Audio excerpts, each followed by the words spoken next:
right, everyone. Welcome to the first episode of the Savage Podcast. I'm here with my co-host Blake, and you guys probably remember him from being on some of the Savage Garage videos where not only obviously you filmed, but you know the most notable thing I think back to when Randy was still with us was we did the video about your Explorer. Oh yeah, that was a lot of fun. Videographer with the loud Explorer ST. Dude, that car's a legend now. Yeah, I mean, especially like when we went on Gold Rush with it, it was amazing. 16,000 miles on it. It's good.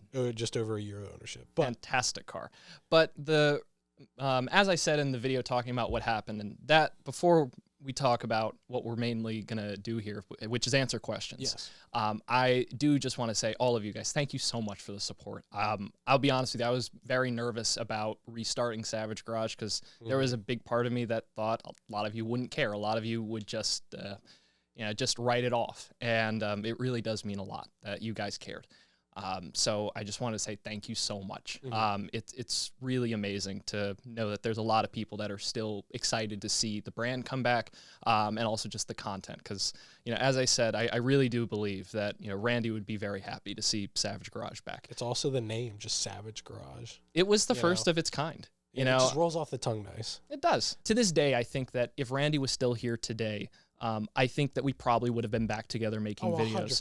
100%. Because there were a couple times over the years of us doing things with Savage Garage where Randy would get in either a verbal fight with somebody for something kind of stupid, and then a couple months would go by, and then they were hunky-dory again. Yeah, Randy was the king of, we had an argument, and then a week later, it's like, but you still love me, right? Yeah, but like the thing was, part of that was, I think it was, a big part of it was his ego. He didn't want to let his ego go, but he also at the same time didn't like conflict. And he didn't like fighting with people. Yeah. So he always wanted to make up. There were multiple times over the course of Savage Garage where we would get in the fight about, like, we viewed something different, and we go, fuck this, we're not doing this anymore. And then literally the next day, it's like, all right, so what are we filming today? Yeah, what are we doing? It was just like we got in a stupid argument over something all the time. But unfortunately, it happened a lot more and more as time went on. He was, I really, that a video that's going to come out tomorrow, everybody, is a video that we worked pretty hard on. Oh yeah. But it's a video, it's going to be called Long Live Savage Garage. And it's a video that really kind of explains the way that I've felt and you felt, like a lot of people have felt in regards to Savage Garage over the last 6 months. We were going to release it today, but obviously we're doing this here. But this video, it's one of those things where you look back on and you're like, oh my gosh. Like, that actually happened. Not only did it all happen, but man, that was the Randy we all loved. Yeah. That was the, because, there's a lot of clips in there with him and I in it. And I really miss him, dude. Oh, yeah. I do. Because it was such a different, all the clips that he put in were such a different Randy that a lot of people didn't, people asked like what Randy was like, not in the videos. And for a long time, the way that he was in videos, that was the way he was. That was the way he was, man. That was just Randy. And that's what made him, like, he was so magnetic. That's what made everybody love him so much because, you look at this guy and you go, there's no way this guy is this cool all the fucking time. There's no way. He just was. But he was, man. Like, he really was. And it was so cool to be around him because it was hanging out with just another car dude, but with a bigger bank account, and like all the, I always, whenever early playing on Jenga with the man, dude. Oh my God, that was so much fun. That's a whole side thing that we could talk about. But one of the things I think back to that I used to describe Randy to people with was how when when you're younger, you say I want to buy a supercar and I'm going to do all this crazy stuff with it, right? Then you get one and then you don't do all those things because you realize, hey, I paid for this. I don't want to break it. Yeah. Randy was the guy who got supercars and did all the things he said he was going to do when he was 12. Yeah, because he was like, if it breaks, I'll fix it. Exactly. I'll buy another one. Exactly. And that was so magical because it was so cool to see those cars driven. Of course. And the other thing was he was so he would throw the keys to anybody. One of his cars. Like if he trusted you and he knew you for more than 25 minutes, he would throw you the keys to it. He'd take you for a ride. The first time that I went down to Miami, you called me down. The day after I help him pick up his rolls. Hunter's driving his Here's Supra, the keys of the Wraith. And I'm in the Wraith. I'm like, oh my God, what's going on? We go to the, oh man. Yeah, he was such a good such a good dude. Yeah, it made me happy to hear that the community was happy to see it back. Oh, 100%. Because I mean, I know that especially locally around our community, a lot of people missed it. Oh, 100%. I miss seeing it, and I mean, I hate to say it, but it was all I could talk about. You know, over the last 6 months, like I felt it's really hard to have somebody tell you, you know, please don't talk about the last 3 years of your life. Yeah. Because they were the best 3 years of my life. I was about to say. They were. You know, you take the bad with the good sometimes. Like, everybody has fights. Everybody gets, everybody gets into fights sometimes, but it was a really good last 3 years. Oh, yeah. The good times outweighed the bad.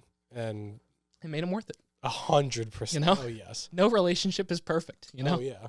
Not to pull the Keanu Reeves line. What is it?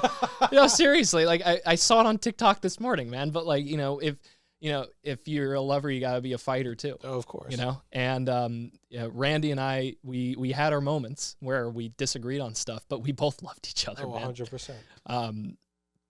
Yeah. So I know that, like, he's looking now. He's happy that this is going. So thank you. So sorry. No, you want to go through some comments now? Yeah, dude. Let's go through some comments. Okay. So what we got? Owen Paw Vlogs. I hope I'm saying that right. Paugh. He asked Randy he said and asked Randy had a huge impact on my life, and I absolutely loved meeting him and you at the Dobre Savage Garage meet in 2020. I remember that. That was a good one. Yeah. A question I have for the podcast is: where are all the cars? Who's in possession of them? And will we see the cars we know and love in new videos? Houston bought most of them.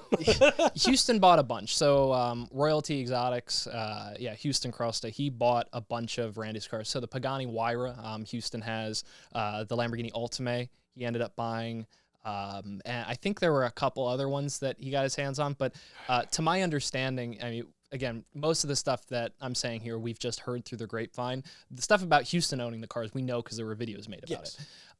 But most of the stuff is all just stuff we've heard through the grapevine from different people. But what we heard, most of the cars got sold. Now, what we are planning on doing is we're planning on doing a garage update. And that actually reminds me, let's talk about the order of videos that are about to come out. Okay. I think we went back and forth a lot about what the first videos back should be. And yes. I think a promise that I had made to Randy in my Instagram, it was, I knew that he would want that last Savage ride to get made. Absolutely. I mean, same with Rachel. Like when Rachel passed away, which I mean, I didn't realize that a lot of people didn't realize on the channel. But Rachel passed away, right after Gold Rush. Do we want to touch on that a little bit more? Yeah, but Rachel, for those who don't know, Rachel passed away. She struggled many years with MS. It was something she battled for a long time, and Rachel was very good at hiding this from people because she didn't want people to view her as, oh, she's sick. Yeah, she went on Gold Rush. She had the time of her life. She came back and she had an amazing time. She passed away in her sleep. I had never seen her have that much fun on a rally. Never. She was It was amazing. She was like glowing, dude. She was glowing on that rally. The two R's in our life. Yeah, Randy and Rachel. You know, the thing that I always think back to is so the videos we made from Gold Rush. I started all of them with that like Need for Speed warning thing I had. That was the first. She drove back from Florida, went straight to your house and filmed that. Yeah. So for those who don't know like what that was or what that was referencing, at all of the old Need for Speed games, our shtick with the cars that we brought was they were wrapped like cars from Need for Speed Underground 2. Specifically Rachel's 350Z. Yep. So that's what we put on Rachel's GTS and my S65. So we had those both on there, and we were trying to film it throughout the whole rally. We just never had time. But one of the things that we wanted to film was this, like the warning screen, like a parody of the warning screen that would play at all the beginning of the Need for Speed games. Yeah. So every Need for Speed game, you start the game up, and there would be a scene that you could skip, which most people did. Yeah. But it would be a quick, like 20-second thing that said, hey, I'm this person from this game. Everything you see in the game, it's a video game. Don't drive like this on the street. If you want to drive like this, go to a track. All right, now punch a cop out at 170 miles an hour. Sure. Yeah, but like the whole point, it's like a warning. It's like, do not drive like this on the real street. And I wanted Rachel to say that because I thought it'd be really cool as like a throwback. Yeah. And that was the last thing she ever filmed. Like, because she passed away later that day. She came up from Florida, filmed that, went to her house. Yeah. And that night, Yeah.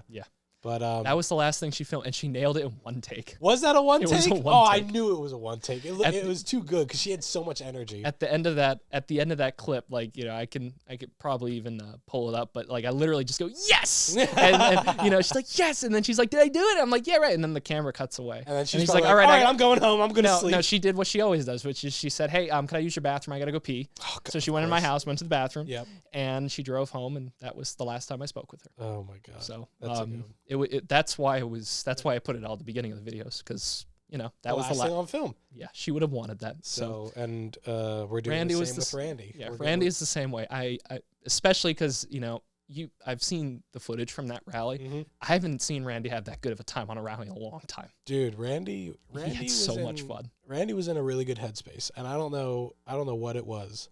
He was just super uber happy on that rally. I don't know why. But I think we can go to the next comment, because this next comment is a really good one. Yeah, but anyway, but just to finish, you know, answering that question, we don't know where all the cars are. We know most of them got sold.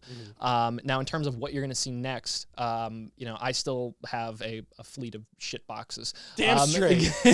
No, but what you're going to see, like, for me, so, you know, I still have my Aventador, and there's going to be a story explaining, like, why that's been gone for so long. Oh, yeah, my God. gotta love that thing, right? No. Yeah, I mean, I'm kind of there with you. The car has been down for literally over a year now. Aventadors, but not that one. Particular Aventador, Jimbo. We put some miles on that car. She treated us well, but I think it's time to send her off a cliff and let her burn. No, I still got the Aventador, so you'll see that here on the channel. I've got my S65, and that's getting a complete makeover, and you guys will see that soon. Oh, it's gonna look so good. The 65, your Explorer. Oh yes. The world's like, that is like the single greatest lead car for a rally. When we did Gold Rush, by the way, let me tell you, we have sold people on Explorers. No, we got people to buy Explorers. Yeah, like there are people that are going to buy an Explorer, and we're going to see those bitches on rallies. We should have taken the Explorer on Savage Rally, the one right after. And the 65 was great and all, but that Explorer though, I-95. No, you're right. We sat in traffic the whole time. Driven itself. No, that would have been better. But we had every six-figure car you could think of was driving behind that damn Explorer on Gold Rush, because it moved everybody out of the left lanes. So, greatest car ever. But there's the Explorer. What else? I mean, I still have my old Vet. Still have both, you know, your black boxes, the 6. I still have the 600, and most people thought I just sold that pile of junk by now, but no, I still have it. You have your Altima. Yeah, well, that's not a channel car. But dude, we should do a video on the Altima. The good old Altima. He has one of the cleanest Altimas that I've had. Like, I mean, given there is some damage, but it's still like one of the cleanest first gens you'll ever see. His heads-up display still works in that thing. Yeah, it's cool. But in terms of other channel cars, I'd be eager to hear what you would like to see on the channel, because, you know, we'll take a look at it and we'll see if we can make it happen for you. The car that's on my list of things I want to buy, I want my old Mercy back. Of course. I mean, you know, I know where it is. I know exactly where it is, and that's its own video. But I know exactly where it is. Keep it there. Just keep it there. Don't move it. Keep it there so someone else can pay for it. But anyway, so that answers that. So I hope that answers your question. So what else do we have here? All right. We got from Lazy1_. Yeah. In what way did Savage affect you as a person, and how has it changed your view on life? Oh, jeez. This is deep. That's a long one. We can do a quick, like, Spark Note summary. Jeez. I mean, for me, Savage Garage was the first thing that I really had success with doing in my video career, like, or at least on YouTube anyway. I had done my own personal channel for a while, didn't really go anywhere. And then I worked for Rob Ferretti for a little while. That was really nice. I got to meet a lot of cool people through that, and a lot of YouTubers as well. And Savage Garage, when that came around, man, I mean, it felt like there's a saying, it's like luck is when hard work meets opportunity. Yeah. And I felt like Savage Garage was the culmination of everything I had done prior. And you know, as a whole, in terms of the way it just, I mean, from a career and financial standpoint, it was amazing. Yeah. It was the first time I had a real consistent income. It was the first time I was able to make money. And it was the first time I was able to make enough money to, you know, buy some of the toys that I wanted. Yeah. It was incredible. And in terms of from like a life standpoint, I mean, I've said it many times, but I really do mean it. I mean, Randy for me was a mentor figure to me, but he was also like a second father. I could talk to that man about anything. Oh, dude, yeah. You know, it really it had a huge impact on me because it opened my eyes to a different way of thinking, and also just all the things that I thought one day in my life I would eventually do. Savage Garage was the venue to do them, and like dive into the deep end. I agree 100%. And you know, it really was. It was awesome to get to experience everything we did, and like there are so many things I look at differently. The way that I you know, deal with people, the way that I like I never would have been in a position to hire you. Yeah. You know, be a halfway decent human being as a boss. Yeah. And also, because, you know, you got to realize something, folks. Blake is not only, you know, my employee, he's also my best friend. That's a very fine line to walk. And we've been doing it for a while now. Yeah. And if I hadn't had the opportunity with Savage Garage to, you know, be able to bring you onto the team, this never would have happened. This would never have happened. We lived together for what? How long? In that about same a year. House? It was a good time. Oh, dude. But, Great you know, times. we haven't killed each other yet. And, not yet. You know, not yet. Not yet. We did 200 miles an hour going towards stop-still traffic, though. That was close. Don't worry about that. That was fine. We'll hit 200. But the best way to summarize it is it gave me the opportunity to grow up fast. Yes. And growing up in a way that, you know, I wanted. So it meant a lot to me. What about you? It opened my eyes to, that was the first time that I actually moved, let me rephrase that. When I first came down to Miami, that was the first time that I ever actually kind of got out of Maryland, per se. You know, I was working for my dad as an electrician, you know, helping out in the family company, I would say. But I just wasn't happy. I was doing, you know, car photography on the weekend. That's how, you know, my Instagram was not blown up, but I have somewhat of a presence there from photography and all that stuff. So coming down to Miami, and like I said, you pick me up in your Murcielago. I have the video be coming down. I got lost at the International Airport. Dude, that airport's confusing as hell. I got lost, and you were like, I'm downstairs. But I come down, and you're there with the Mercy. We do a fun run, the Liam Causeway. Oh, dude. Back to the Frontenac, and I get there. You park next to a Supra, and I'm like, Hunter Supra. Holy crap, Hunter has a Supra now? And then the next day. And then the Wraith was there too.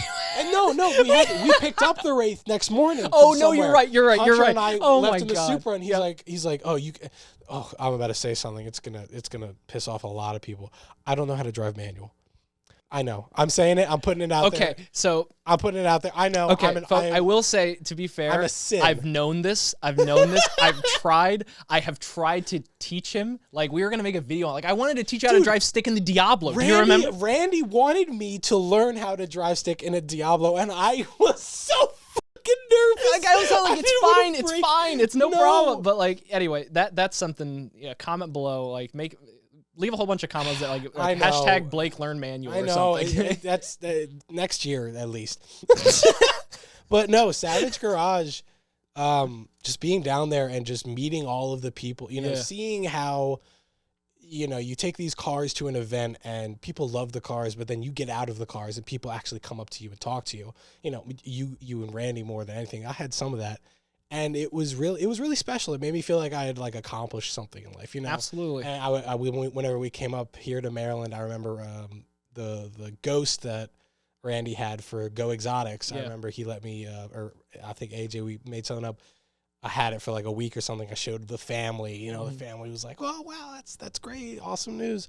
It just to me, Savage Garage was kind of like my big break in a way. It kind of, like you said, it was your first big thing that actually meant something in life. And it just made me feel like I did something. And I think that's the biggest thing, just self-confidence wise. Made me really, really happy to be a part of that group that can go anywhere and just bring camaraderie with it. You know, even, dude, PBIR, the amount of people that we would post like 2 hours away from Miami or wherever it was, and we would have fans show up, drive out there, and just to meet us. Like, the sense of being a part of something was incredible. It's incredible. And, you know, for a while, it was, even when you left and it was me, Randy, and Rachel trying to do things, it wasn't the same. You know, Randy acted differently, Rachel acted differently.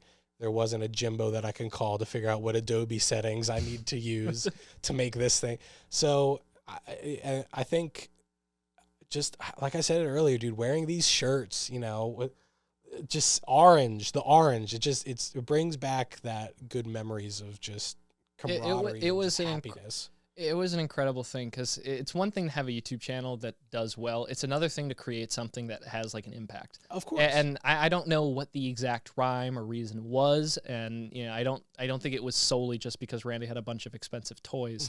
That was a big reason, but yeah, Savage Garage. Savage Garage, for some reason, it was something that I look at and I say to myself, this thing had an actual impact on the car community. Oh yeah. It was something that people wanted to be a part of. I remember on Gold Rush, that first Gold Rush that you guys brought me out on. I was still an intern. I wasn't even paid yet.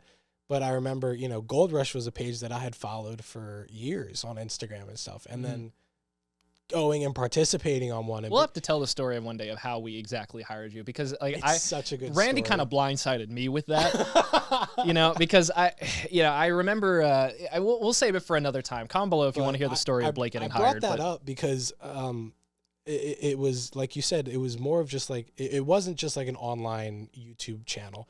It was a presence, I remember those two fans that we met on Gold Rush at the final. I remember them. I can't remember their name. They were the best couple. I got bouncy balls. Like I went and bought like the bouncy balls, dude. I had like $5 and a bouncy ball was 25 cents. Remember we launched one into Rachel's drink. Yes, dude, it's all on film, dude. That was like the last 7 minutes of that video, just boing boing. But just talking and hanging out with that couple, they were like, whenever we're playing it on the TV, our toddler comes running in when they hear the theme song. Yeah. And that to me was like, holy crap. It's, this thing brings families together. This is like a family time. Let's all sit down and watch the new Savage episode. Something that I heard a long, long time ago, and it was by, his name, the YouTuber, Dr. M3, Cody. Doctor. Yeah, so he doesn't post that much on YouTube, but something that I remember hearing from him, it was at a fan meetup. This was when I met Street Speed.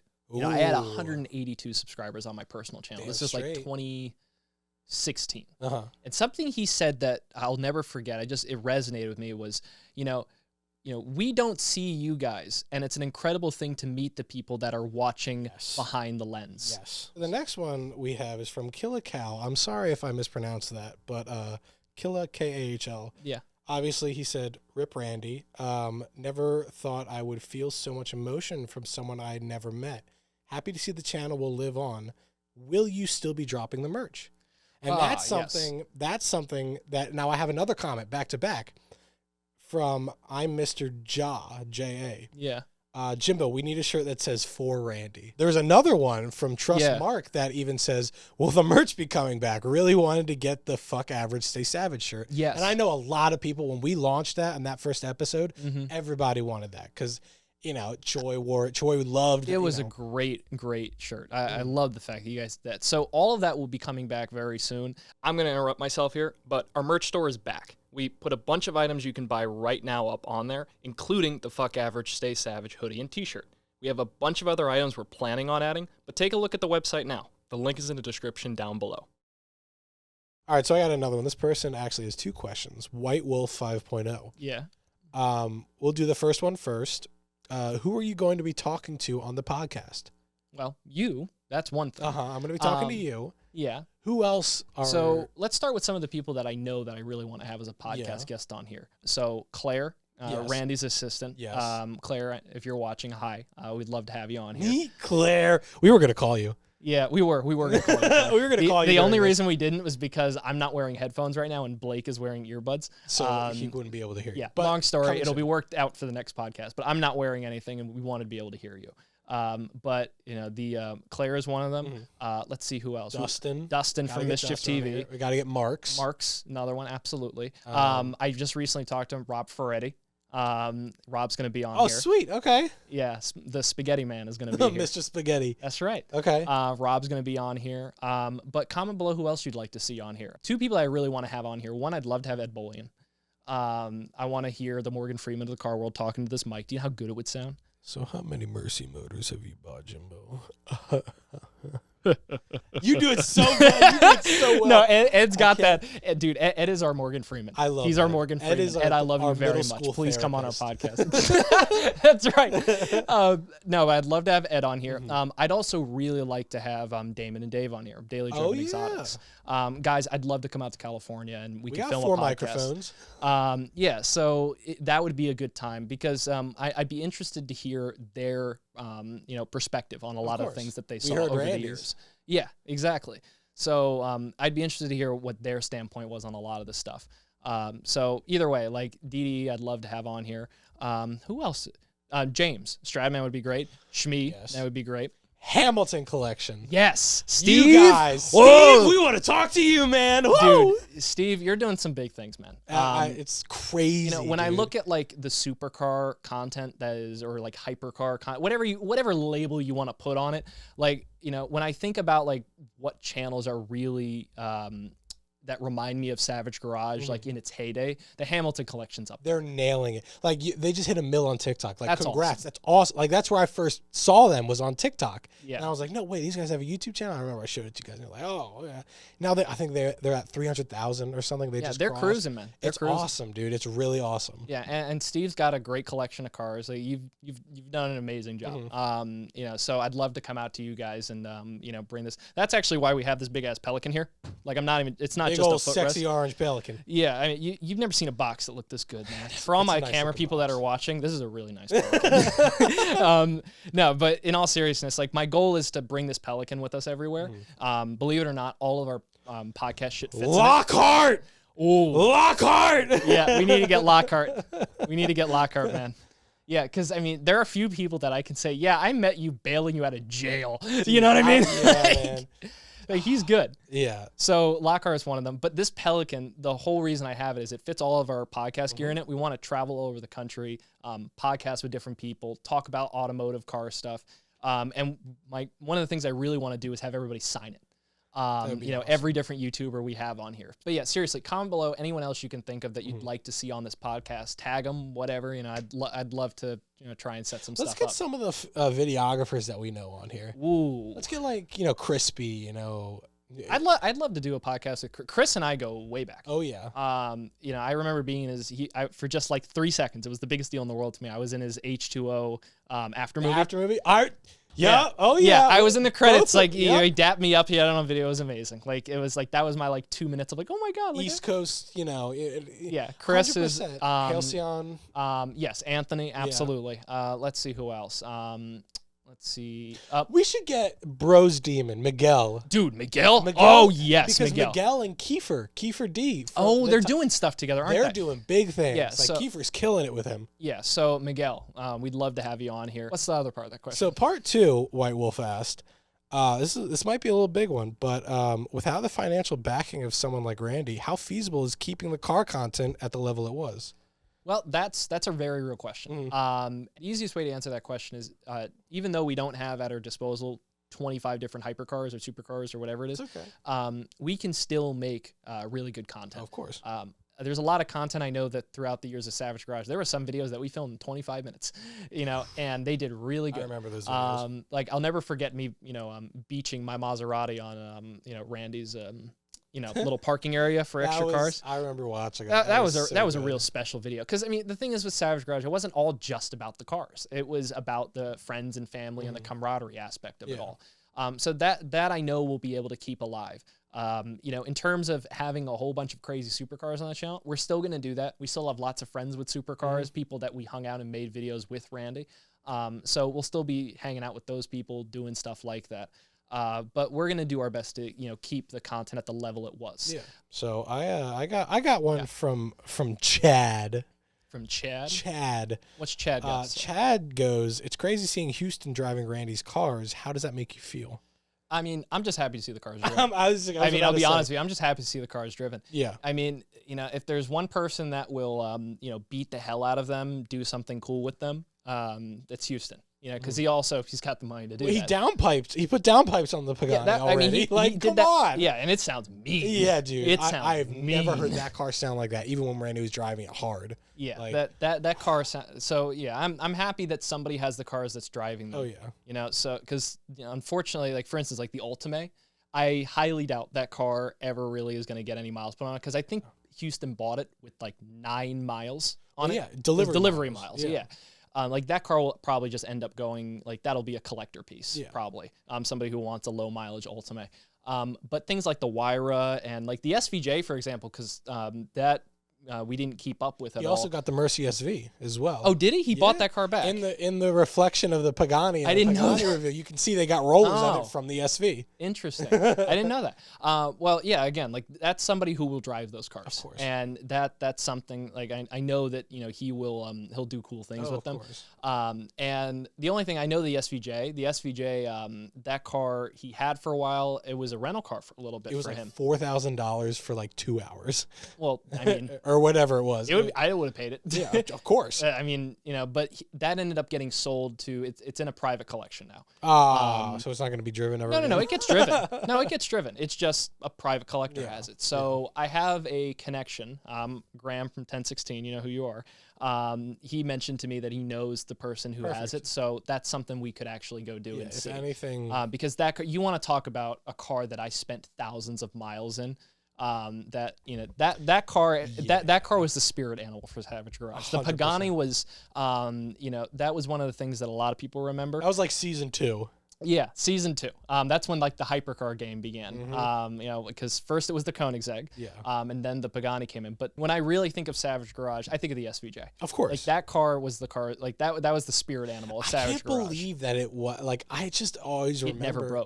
It never broke. I mean, at the end it broke a couple times. But it up until then. Listen, it never broke to where it was down for more than or less than a week. Yeah. And when it was down for more than a week, it was at Gintani getting the exhaust put on. I always thought that car was always just loud, and then I go back to older videos and I'm like, damn, this thing sounds boring. And then Gintani, I mean, it sounded incredible when Randy first had it, but the Mercy sounded better. Yeah. Like when I got my Murcielago, Randy, he drove it a couple times, but one of them I have on video, and he's like, this car sounds so fucking good. Like the SVJ makes this noise, but it just doesn't do it as like, it doesn't do it as angrily. Like it doesn't have the same, just like the whine to it. And Gintani perfected that. Gintani basically took the exhaust note of a Murcielago and then like put the pitch shifter effect on and raised it like a couple notches, and then added in some like Mustang and then they booms. sped the shit up. You know what I mean? Like they sped it up. You know what I mean? Because like the thing about the old Lambos is you can't rev them that fast. Yeah. Like the motors just don't rev very quickly. But the newer cars, I mean, Ferrari takes the cake. Yeah. They've got some of the fastest revving V12s. The only one I could think of that tops them is like the Apollo motors. But those I think are V10s. That Apollo. Oh my God. For those that have seen the launch control of the new that so car, stupid. I literally listened to that for 5 minutes last night. Lambo doesn't hold a candle to either of those two. Ferrari's the only thing even remotely close that's like I'd say a reasonable car that you could go out and buy and you don't need $4 bajillion. Like it's a reasonable car to purchase. The 812 revs really fast. Yeah, but the SVJ, once that had that exhaust on it, it literally sounded like somebody. It was like a Murcielago with cheat codes. You could drive it like that. Houston had it on. It sounded so good. Oh my God. I mean, there is nothing that sounds as good as. I mean, I still like the old school Mercies a little. Like if you asked me to pick one, I would pick the old school Mercy sound. But if you had to pick like just stupid and like the best SVJ. Crowd pleaser ever and everything else, like you could sit there, like I still remember doing, you filmed it a couple times. I could sit in my Aventador and just sit with the throttle and just go like just you know what I mean? Like it. Oh, did I just hit you? Peaks the shit out of. Oh my. No, but like I could sit there like just with my foot and just like twitching my foot like this, and it would just go. It was so much fun. But so I guess to answer that question, we're just happy that they're being driven. Yes, absolutely. Used. Well, I think we'll wrap it up with this last one from Tristan Wilson. It's basically 3 questions. But what was your favorite memory of Randy? And same for Rachel. What was your favorite memory? Oh, geez. Also, will you do a Savage Memorial Rally this year or something else maybe? Well, this year's a little bit tight because we're already at the end. 1 month left. Yeah, we're at the end of it. So the rally that I'll start with that. The rally is something that I think would be really cool to do, like a Savage Memorial Rally. the only person I could think of to start talking to about maybe doing something like that would be like Kanakari. No, don't make him pick routes. No. We love you, Kanakari, very much, but you're an engineer. Why are you planning rallies? We did I-95 for 12 hours. I-95 rally, dog. Don't you know? Oh my God. No, it's I-95 rally. Listen, great people, great cars, good times. That last rally, man. I-95 rally. Oh God, we're going north of Baltimore again. I'm never going north of Baltimore ever again. Like ever. I've done 95. Okay. Yeah, so I know that doesn't sound necessarily like a ringing endorsement for Kanakari, but no, we do have a lot of fun on the Savage Rally. I'm just giving him shit because the last one was just all 95. It was all 95. That's coming from somebody who doesn't live on the East Coast, so it's okay. Yeah, no, I get it. Great routes, great hotels, great views. Maine was beautiful. It was. Just driving back on a Monday at 4 p.m. I could talk with Kanakari about possibly planning something because, I mean, I just don't have a lick of time to plan a rally, and I know how much goes into it. Mm-hmm. The little bit of work that I did, so when we did all the Savage Rallies, for those who don't know, all the names that went, like our sponsors and whatnot, those were things that I brought to the rally. Mm-hmm. And the thing about doing that, like you understand why some of these big rallies like Gold Rush and whatnot, it makes you understand why they have a full staff that does this. Because, oh my God. you know, you've got, like, not only do you have, like, somebody has to prepare the deck to send to all the sponsors. Just decaling all the cars. You've got the decals. You've got, you know, obviously you have to, like, just the pitch deck itself is a big one, but then you got to figure out pricing. You got to figure out what your deliverables are. You have to figure out, like, what's the actual value of someone putting your name on your car. Then you need to happen to have all the phone numbers. I don't know any of this. You need to happen to have the phone numbers, all the people that are actual decision makers who would be willing to talk about really doing something like that. And the list goes on. And then if those sponsors come on the rally, now you need to make sure that they're happy on the rally. Because the last thing you want is someone to come on your rally who gave you money to be promoted and they're not happy. Yeah. And that's it's understandable why these rallies, like the people who plan rallies and that's what they do for a living, you understand why that is a job. Yes. So it's a huge amount of work. It is an immense amount of work. So anyway, I'd probably talk to Kanakari about running a rally like that. That'd be fun. But to answer the other two, my favorite memory with Randy. I got mine. You got one? Go with yours. What do you have? My favorite memory of Randy, Gold Rush launch. Yeah. My first time ever in the Pagani with him, and we leave from where was that? It was the Malibu. Malibu. We left from that parking lot that was right on the water, and I was like, I want to ride in this Pagani so bad. I was like, I'm just gonna say I'm gonna ride, and I did that, and just riding there and riding with all the cars and stuff out. It's just seeing how happy everybody was. Randy was smiling ear to ear. Obviously, he was trying to impress me or whatever. First time out there, but that is when I saw Randy, and he was so happy. He was like in his purest. Randy had a moment. really good time on Gold Rush in 2020. Yeah. Like when I look back on it, like the 2020 Gold Rush, like when I think of when Savage Garage was like a real, like it was really on the come up. Like it was like really like things were popping off. Gold Rush 2020 was peak of that. Oh yes. Like man, we had really good content for it. That was the one that Randy almost got arrested on. You know, he got put in handcuffs and intimidated by police. I did 180 with you sleeping in the back of the S65. And I woke up and I went, let's not go that fast again. And then I went back to sleep. Oh, no, you woke up and you're like, Blake, what was that? And I'm like, about 180. And you're like, let's not do that again. I'm like, all right, got it. Sorry. Oh my God. Yeah, so there's that. What about with Rachel? With Rachel, I can't remember what rally it was. I think it was the rally. It was the Savage Rally that we went to Mohegan Sun, and it was my birthday. Yeah, funny story. Gold Rush, my birthday happened on Gold Rush, and Savage Rally next year, my birthday was on that. And I remember she was having just kind of like a down day. It was my birthday, so I just decided to ride with her. And that was the day that we created R&B Garage as like the joke. Yeah. And that was also the day that we had the famous Jeff clip. Ah, Jeff. Geoff. Jeff, to people who don't know, was the sound that Well, it could be applied to anything because it's originally originated with our Jeep that we had before. Not before Savage Garage time. Me and my buddies bought an old Jeep, and it used to rub. So like tire rub when we were off roading. Yeah. It would be like, and we'd be like, what is that? And it was like, oh, it's just Jeff talking back there. Rachel's GTS. It liked to scrape. It liked to the back. Whenever you would hit a bump for like 3 rallies, it would go. Yeah. And we named that Jeff. Oh man, that was probably my best memory of Rachel. Yeah. What? What? Did you think of another one? I might have to take that one back.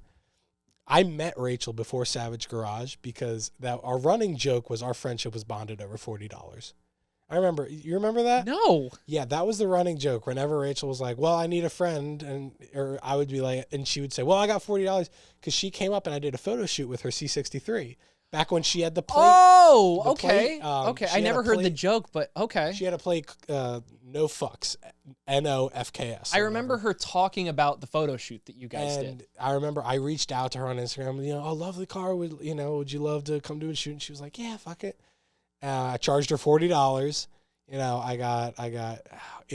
There's an Amazon warehouse now. Did she never pay you? No, she paid me. Okay, I was about to say, was that what the $40 joke? $40 for our friendship. Yeah, that's awesome. And she stuck with that till the very end, basically. But that's amazing. It might have to be a tie between those two. That was back in like 2018, I want to say. I think. Yeah. Wow. Yeah, man. I think it was, or it was early 2019. I can't remember, but. It was one of those, but it'd probably be a tie for Rachel on one of those two. What do you got? So I thought of my best one with Randy. Okay. Hands down, my best memory of Randy was the whole entire Free Jimbo saga. Oh my God, that was. Yeah. I remember Randy calls me and he goes, "Is there space? Because we're coming. The whole rally's coming." I'm like, what? Yeah. Hunter and I are still trying to get Jimbo out. You have no idea how dumbfounded I was when I came out of that damn jail. They buzzed the door open. I see the first little bit of sunlight through the graded wall, and I just see like a mob of people with like that look like they were protesting. Yeah, and everyone's yelling Jimbo, and I'm looking at this like, who the orchestrated this garbage? Because not only that, like the more I started walking them, I'm like, oh, wait a minute, this wasn't just a whole bunch of people like all the cars are here. Yeah, like you guys did a gas station takeover at a bail bonds place. Hunter and I, it was the track day. You got arrested. Hunter and I were sent to go bail you out. Yeah. And calling the jail for 20 minutes straight. That's on our Clips channel. One of the best videos I ever put together. So funny. We get there and we're waiting, trying to get you out. And the lady that's in front, there was a bail bonds place like 50 feet to the left. As there are with all jails. And the lady, we were just talking. Hunter was like, well, you can help us out. And she was like, of course, I'll help your friend out. And then Randy called me and said, we're on the way. We have 30 cars and we all have pizza box signs. It's amazing. And Hunter asked, he was like, can we park there? And the lady was like, yeah. So we took over the bail bonds place. Yeah. Yeah. I'll never, ever forget that. That was one of those moments. And it's not just for the absurdity of it. It's more so because when I initially you got to remember, I turned myself in. To this day, there are some people that still think all that was fake. Oh, no, you actually ran. I actually ran. Yeah. I'm sorry. No, I made some mistakes, to say the least. But, that was all real. And I was really genuinely scared. And the only reason that I came forward was because I was told by our organizer, Kanakari, that nobody was allowed to be on the track. And I didn't want to ruin it for everyone. Well, the cop said nobody's going on the track until I find the driver of this car. Yeah. And the thing with that was I wasn't about to make 40 people just, have their day ruined because I did something stupid. So that's why I gave myself up. And as soon as that happened, Randy went from kind of laughing at the whole situation to like, I got to make sure this kid's okay. Yeah. And that was a moment for me. Like the shot that you got of, it's just a static shot of him coming up to the window and just like pushing my glasses up because they had fallen a bit down from the sweat. That was one of those moments. Like I still remember what Randy said to me. He's just like, hey, so, you'll be able to be bailed out today. You don't have to worry. But like, it was one of those moments where like, it was so clear he cared. It was reassuring. It was like, wow. And it really meant a lot because the whole feeling was like, I got your back. Yeah, don't worry, I got your back. Yeah. And that whole thing. And then when I came out of the jail and to find out that not only did you guys come to get me, but you also turned it into something. Oh, yeah. That meant the world to me. Oh, yeah. Because, I'm sitting here thinking to myself, this is going to be the greatest series of videos we've ever produced. This is amazing. And I still remember when I was editing the videos, I had to stop myself from laughing and just watching things over and over again because I wasn't getting the videos done. I just kept watching the footage because I hadn't seen any of it. You were in jail. The only thing that I heard when I was in that holding cell was us screaming. The only thing I vividly remember was Turner's SVJ pulling in. That's it. Because I felt the vibrations from the car. He pulled in and went brum, brum, and then turned it off. Yeah, that was it. That's all I remember. What about Rachel now? So Rachel, I think... So wrap it up strong. My favorite memory of Rachel, I think, had to be when she got her GTS. And the reason for that, most people don't know the backstory on it. But one of the things Rachel told me, well, before I say that, let me explain something that was in the video that people didn't know the meaning of. So maybe you remember when we filmed it, I ran in. At one point, I told everyone, like, you got to distract Rachel. I got to go grab a bow. Oh, I remember this. And, there's a scene where Rachel comes out of her car, comes out of Excel, Speaking of Excel, do we want to touch on that real quick? That Randy literally just had no involvement. He just liked the guy's cars. Yeah. So, real quick about Excel, because I know people were wondering about that. And that was another question. Yeah. So, Excel, Scott, we didn't know that Scott was screwing people over. Randy just bought cars through the man. Yeah. Randy was like, wow, you have a mattress? Yeah. Like when we bought cars through him, they were paid for in full. And, Randy had the titles, or the leasing company we used for a lot of our cars had the titles. So for those who don't know, we bought a bunch of cars. We did deals through Luxury Lease Partners, or LLP. And they're amazing guys to work with. Shout out Vinny. Love you, man. But I still remember when the whole thing about the Excel lawsuit came out, like, cause we were all still, together at the time. That was something I remember sending in a group chat with Randy and Rachel. And I was literally just like, lol. And then Randy was like, what? Yeah. It's like, holy shit. But like, I mean, we were all kind of laughing, and it's just like, Jesus Christ, Scott, like, just like, what the dude, like, what were you doing? Like, so either way, like, we didn't know that that's what he was doing. We weren't involved with him at all. The only thing that Randy did with him, like I said, was buy cars. He bought the Wyra through him initially, he bought the Wyra through, the Pagani came from Donnie at Iluso. That's where that one came from. Yeah. And then Randy bought the P1 through Scott at Excel, and then traded him the Pagani. And then a few months later, after he got tired of the P1, which we all knew was going to happen. Of course. That was a car. That's a whole different story. But that's one of those cars that we got in. Like, Randy got in the car. I rode with him the first time. As soon as I rode in, I'm like, 2 months. Yeah. Well, like, he also bought the Sprinter and the Metris from him. He bought the Sprinter and the Metris through him too. So yeah, Randy bought cars through Excel. He bought cars through Scott. Rachel's car. Rachel's car. That came through Excel as well. But that was the extent of our relationship. So anyway, that clears that up for everyone. But getting back to my best memory with Rachel being with that GTS. Yeah. The thing that really meant a lot to me was, Rachel. One of the things Rachel had mentioned to me, I don't remember what, I remember exactly where she mentioned it to me. I don't remember what day. We were sitting in the line for McDonald's drive-thru. The one near the Porsche Tower? Yeah. Oh, that one that never... The one that took forever and a day, to get anything from. So we're sitting in there, and I don't remember what we were talking about, but it was one of those, like, just heart-to-heart conversations. And we're talking, and she mentions, it was always a lifelong, like, dream of mine to get a car and have a bow on it. Yeah.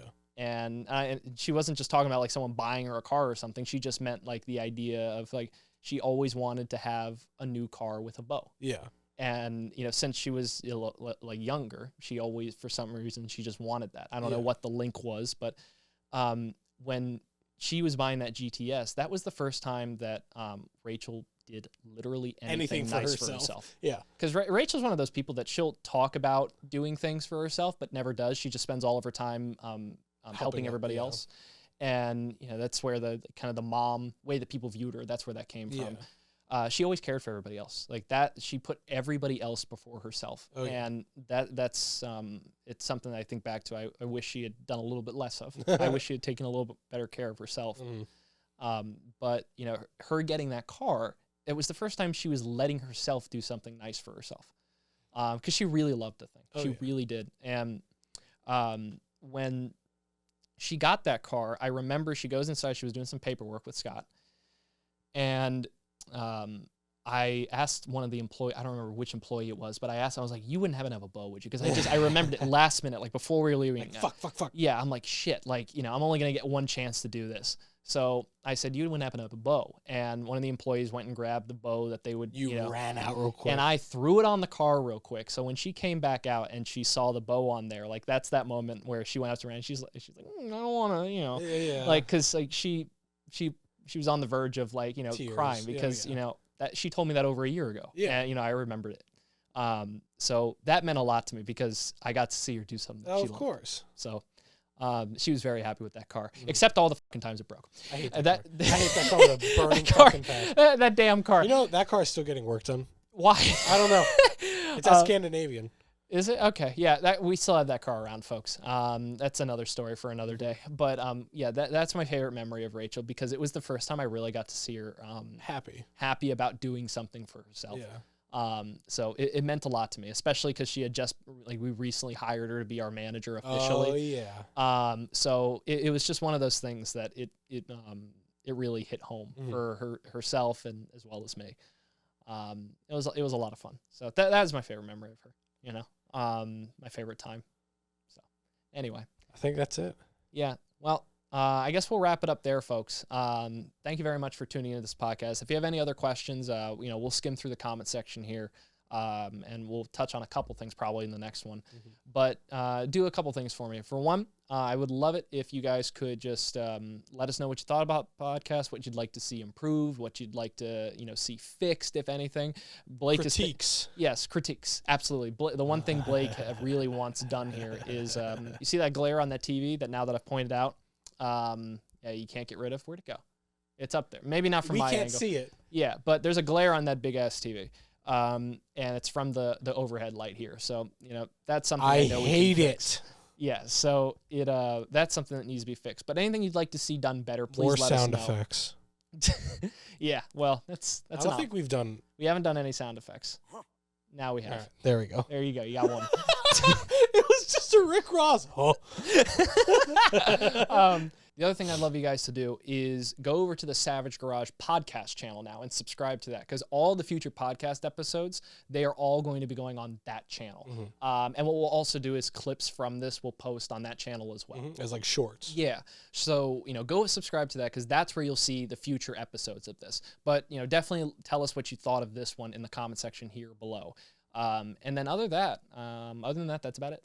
You know, stay on the lookout for merch. We'll keep you updated on that. So, you know, everybody can, you know, get the really cool, like, fuck average, stay savage thing. And, you know, we'll have that done. But is there anything else that we should ask them? No, I was going to meme you out with that outro song. Oh, no, don't do that. Oh, come on. No, we don't need to do that. Can we try and line it up just once and then we'll do an actual outro?